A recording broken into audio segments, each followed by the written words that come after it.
പ്രിയപ്പെട്ട സഹോദര സഹോദരി, ഏതെങ്കിലും വിധത്തിലുള്ള വിഗ്രഹാരാധനയിലാണോ നീ?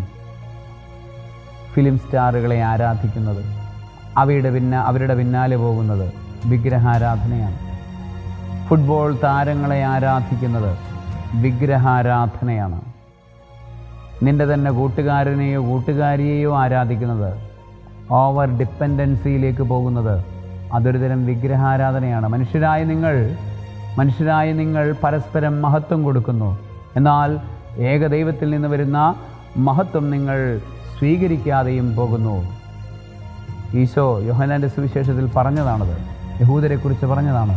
അവർ ഏകദൈവാരാധനയിലാണെന്ന് അവർ വിചാരിച്ചുകൊണ്ടിരിക്കുമ്പോഴും അവരുടെ വിഗ്രഹാരാധന എന്താണ് എന്ന് ഈശോ പറഞ്ഞു കൊടുത്തതാണ്. മനുഷ്യരെ ആരാധിക്കുന്നു. അപ്പോൾ ആ ഒരു അനുഭവത്തിൽ ആണോ നമ്മളെങ്കിൽ മാറാൻ സമയമായിരിക്കുന്നു.